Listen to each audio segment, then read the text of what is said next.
The Idries Shah Foundation podcast. Practical psychology for today.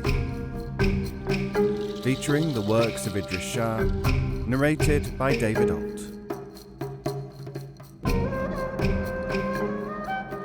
Welcome to the Idries Shah Foundation podcast. On this edition of the podcast, we will hear selections from A Veiled Gazelle by Idries Shah. Young and Old. Two incidents, separated by a decade, both of them witnessed by me as it happened, help to show how one often sees only one part of a process. I was in the presence of Kaka Anwar, carrying out a period of service, khidmat, following his instructions in every way. A highly recommended aspirant to studentship, a man of 40 years or so, was announced. When he had been with us for an hour or two, and the Kaka had not given him the kind of answers he quite evidently desired, he said, "I am a man of much experience in occult, spiritual, and similar matters, and I have visited many reputed sages. You and I do not speak the same language. I must be frank, for sincerity is the lifeblood of reality, and I say to you that you are still far too young. You are no use to me." He went on his way, and Kaka made no comment on the event. 10 years later, having followed his nose, read more books, pursued rumors of sages, and attended many a circus, the same man was back at Kaka Anwar's house. As it happened, I was also in the presence of the master. Kaka Anwar said to him, "Is there anything which you want?" He said, "It has cost me a decade of my life, but I now realize that it is you whom I should have been following." "I do not deny it," said the Kaka, "but unfortunately there is no place for you. 10 years have passed during which I could have been of use to you.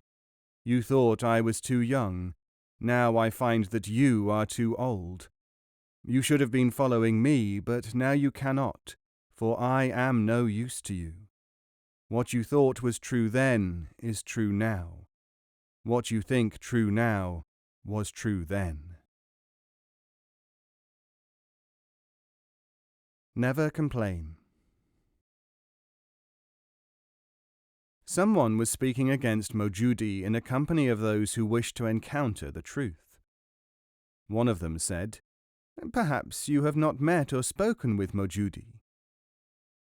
The complainer said, "I know more about him than you imagine. Not only have I met him and spoken with him, but he has tried to give me shallow and restrictive instructions, none of which will I obey. On the contrary, I want to expose his lack of depth." The company was impressed, and they allowed themselves to learn from this man what became, for them, a general opinion about Mawjudi. One day a travelling dervish was at one of their meetings. Hearing the discussion about Mawjudi, he asked what the sheikh had tried to get the disaffected student to do. "He told me that he was prepared to give me a study task on 2 conditions.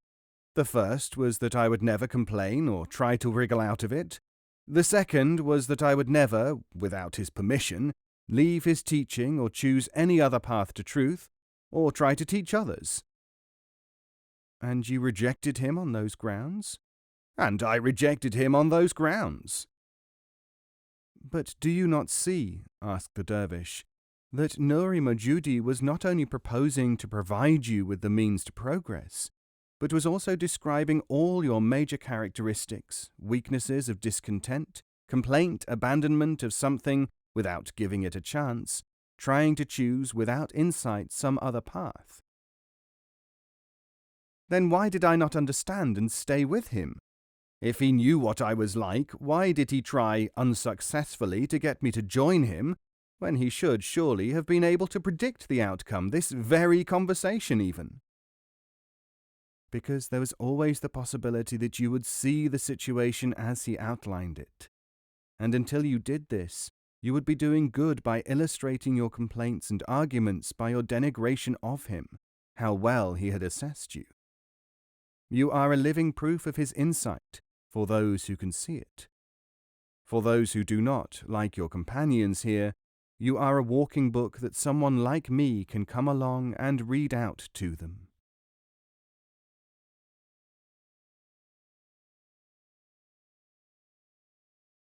His lips are sealed. It is said that once anyone arrives at the knowledge of the highest truth, his lips are sealed against repeating it.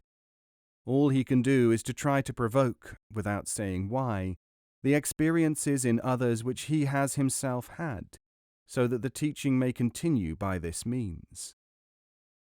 Often he must do this anonymously, or at least without letting others know that he knows what is to befall them. This is encapsulated in this allegory.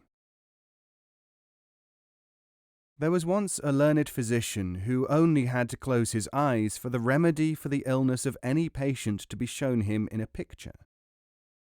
One day a man came to him and described his symptoms, and the doctor closed his eyes. He saw a picture of the patient eating something noxious, and he realized that he could not possibly prescribe such a medicament, so he merely said, "I am sorry to have to say to you that you are incurable. Go on your way." Not long afterwards, this sufferer lay down to rest by a roadside and fell asleep. His mouth fell open, and a poisonous beetle crawled into it. The man woke with a start and tried to spit out the insect, but it stung him before he could eject it. For a time he felt terribly ill, but after some hours he realized that he was cured.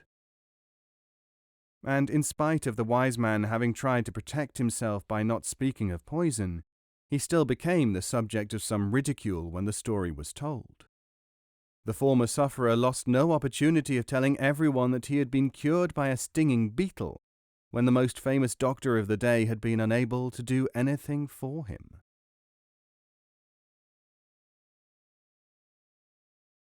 Third-year studies. One of the prominent Sufis of Central Asia was examining candidates who wanted to become disciples. "Anyone," he said, "who wants entertainment, not learning, who wishes to argue, not study, who is impatient, who wants to take rather than to give, should raise his hand." Nobody moved. "Very good," said the teacher. "Now you will come and see some of my pupils, who have been with me for 3 years. He led them into a meditation hall where a row of people were sitting. Addressing them, he said, "Let those who wish to be entertained, not to learn, who are impatient and want to argue, the takers and not givers, let them stand up." The whole row of disciples got to their feet. The sage addressed the first group. "In your own eyes, you are better people now than you would be in 3 years' time if you stayed here. Your present vanity helps you even to feel worthy. So reflect well as you return to your homes, before coming here again at some future time, if you wish, whether you want to feel better than you are, or worse than the world thinks you to be."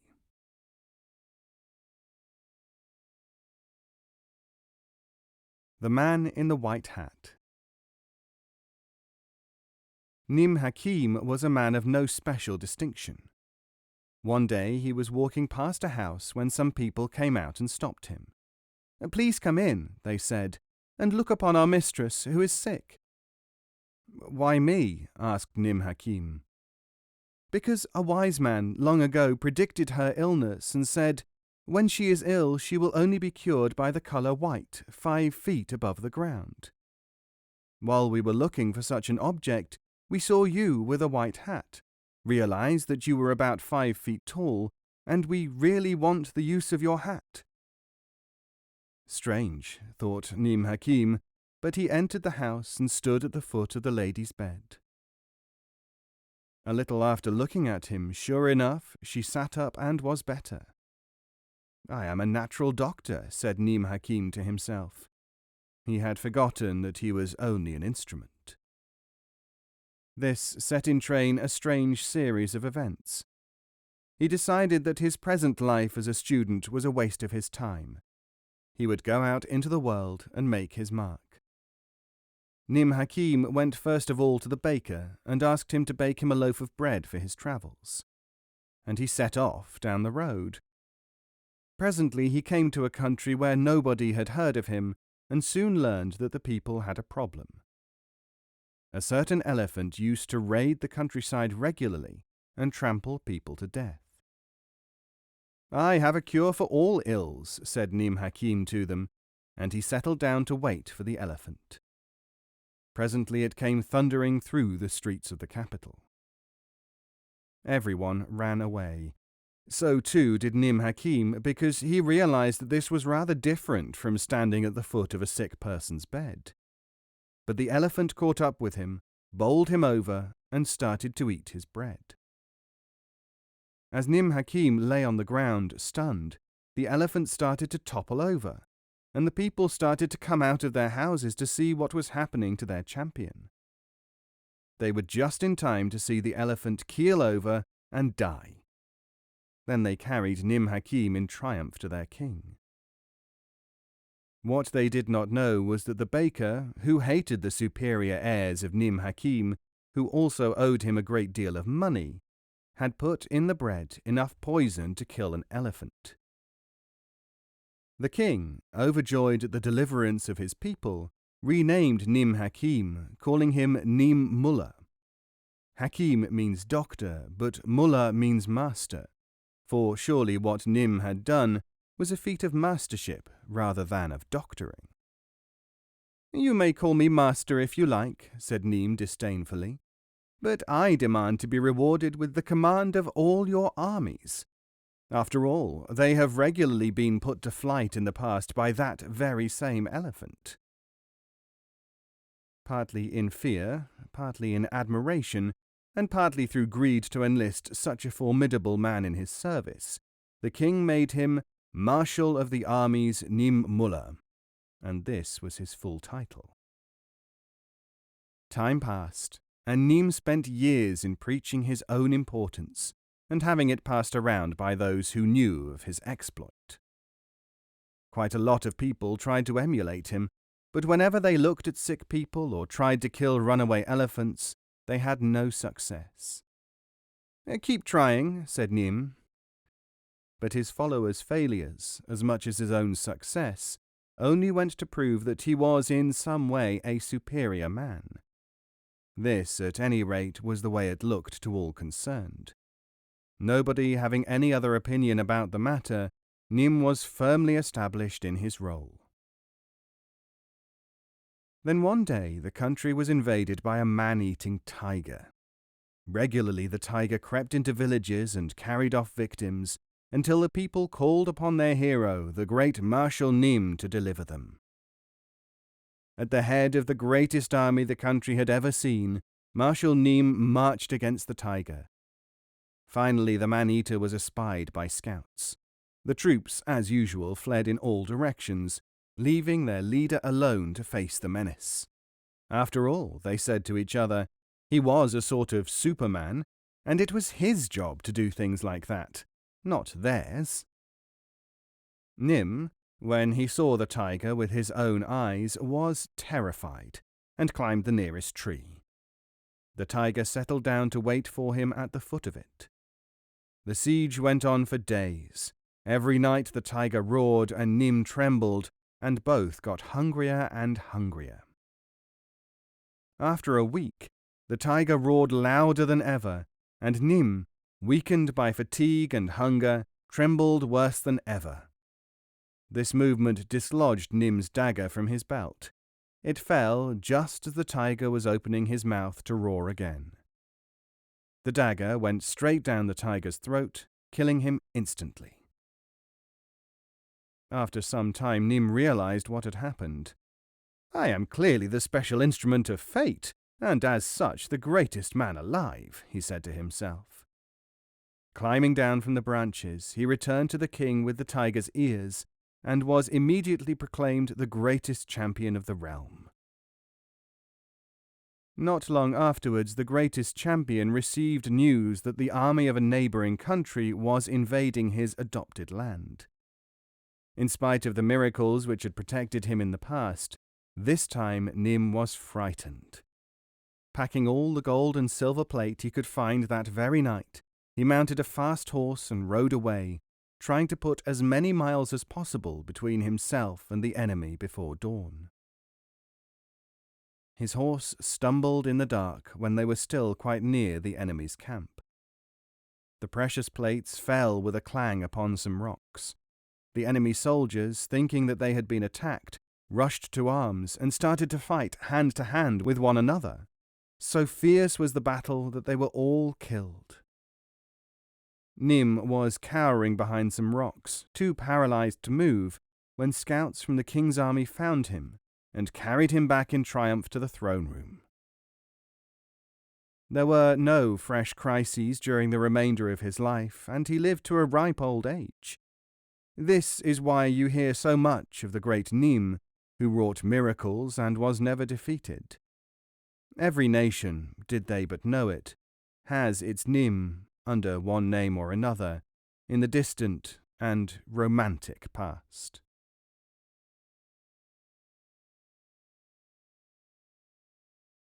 Subjective. Because of imagination and the lack of experience in understanding what inner developments signify, people experimenting with different states of consciousness more often than not give garbled accounts of their inward life. One day, a number of disciples were sitting around talking about their experiences. One of them said, "As I was doing my exercises, I felt as if I had been illuminated by a shaft of light which split my brain into two equal and glowing halves."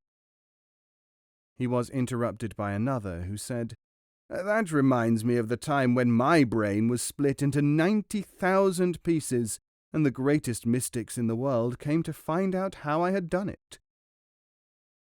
There was a shocked silence. Then one of the other pupils said, "Perhaps you might care to show your humility by asking forgiveness of our friend for such levity." "Well," said the other, "if our friend cares to do something about the glow of his brain, I shall try to reduce the number of spiritual masters who paid homage to me."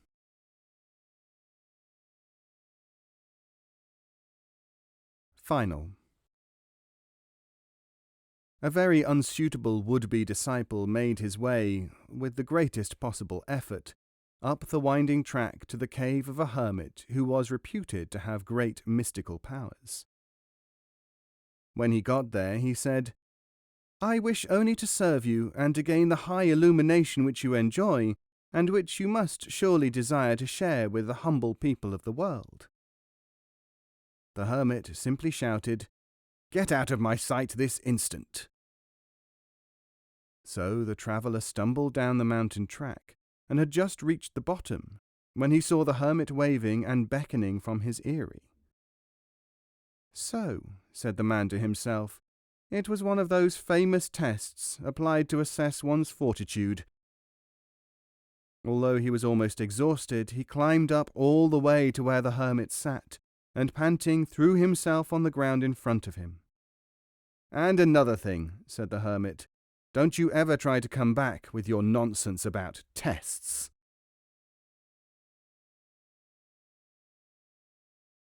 Trial postponed.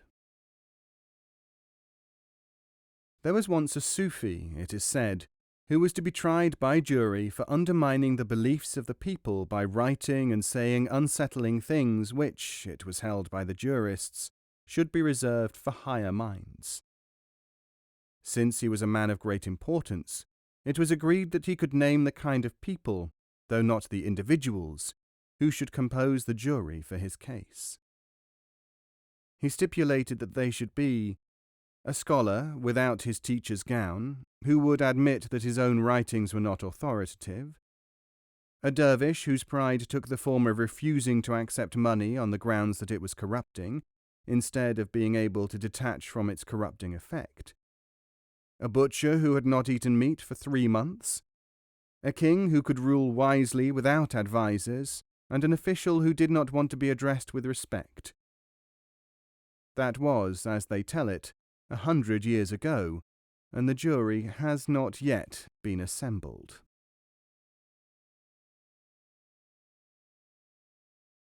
The Spring of Life.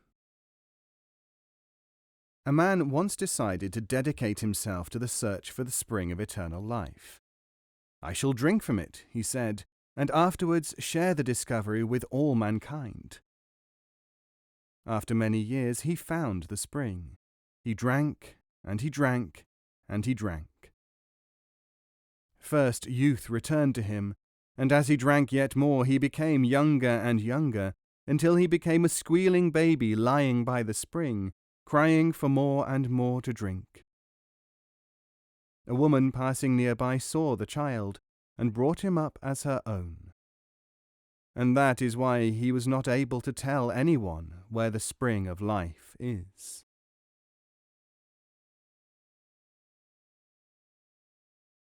Not so many.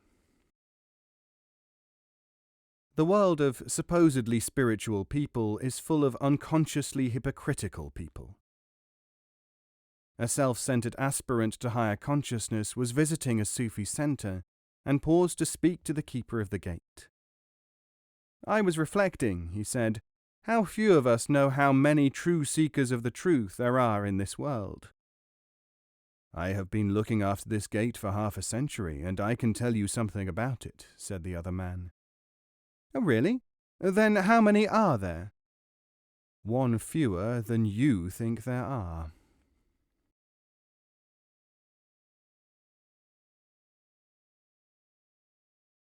The reason. People become very impressed by the dietary and other observances of reputed spiritual teachers, and for some reason they also sometimes equate age with sanctity. There is also a tendency to imagine that there can only be one way to higher knowledge, and that anything which conflicts with this must therefore be its opposite, instead of, as is often true, being a suitable alternative. These facts have been woven into an appropriately illustrative tale. A man who imagined himself to be a genuine seeker after truth visited a venerable sage who had a great reputation as a spiritual guide, and came from a long line of mystics. "How wonderful," he began, "that you have reached such a venerable age, and are so widely and justly admired for your spiritually enhancing austerities. What are the outstanding characteristics of your discipline?" "First," quavered the ancient, "I stick firmly to vegetarianism, and secondly, I am always serene and never on any account lose my temper with anyone or anything." He was interrupted by a great noise of shouting and roaring from the direction of the kitchen. "Take no notice of that," beamed the implacable one, "for it is only my illustrious father, beating up the butcher for being late in delivering his meat."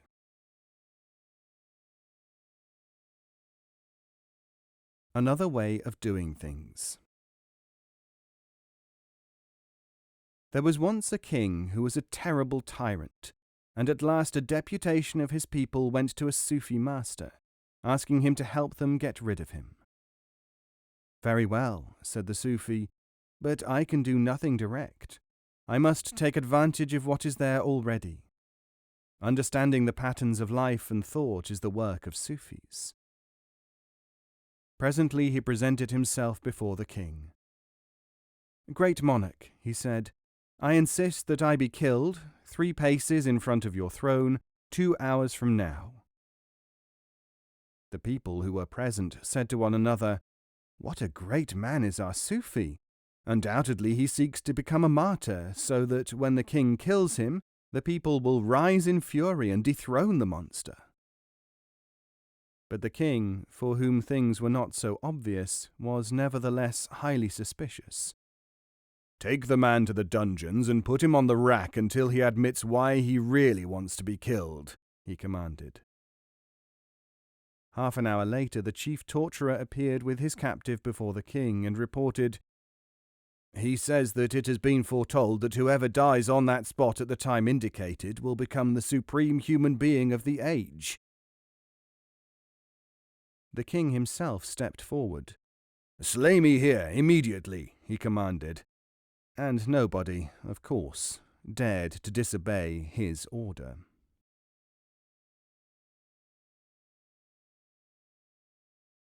Celestial Fruit.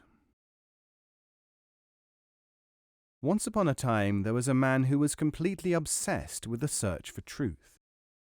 He was so determined to find it that he alternately spent his time in praying to be granted truth and following any clue which he might hear of about it. But so anxious was this man to find truth that he did not bother himself to try to improve his own ways of thinking, and he would never stay long enough with one teacher to learn all that he could teach him. Always someone else seemed to beckon.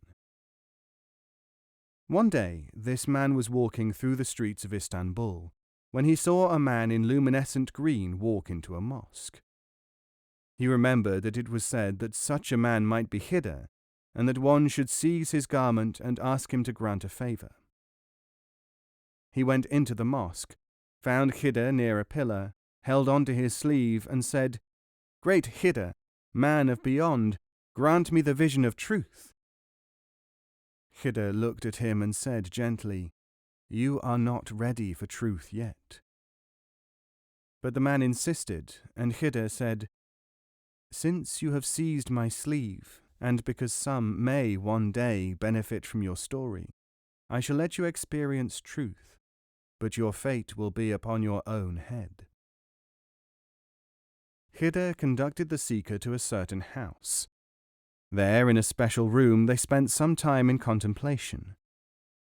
Then Hidr took the eager disciple to meet a mysterious robed figure, dressed like a king, and together they travelled in a mysterious boat for illimitable distances, visiting places which one could never describe, and seeing things which man has in the past only dreamed about, but which really do exist in the reality of realities.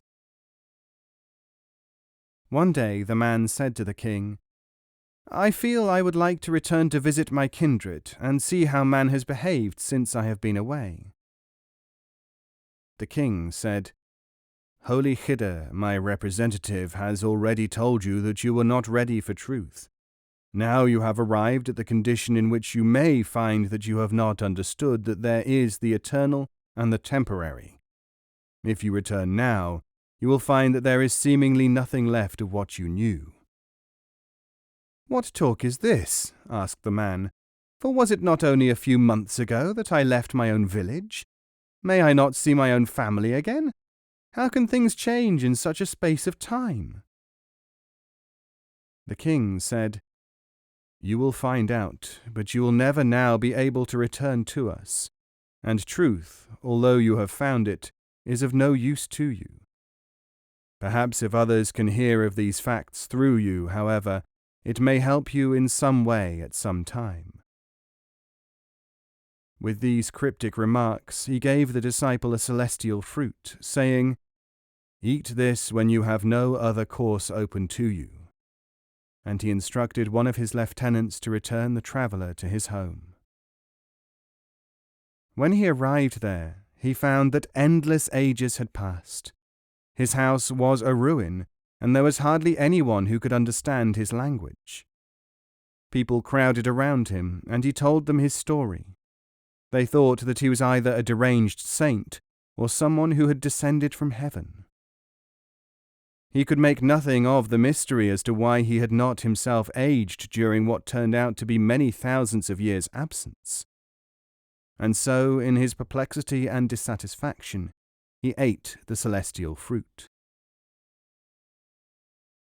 No sooner was it in his stomach than he started to become old, and before the eyes of the people who had found him, he died of old age. Now there are only a few people who remember this story, and they all imagine that it is nothing more than a legend.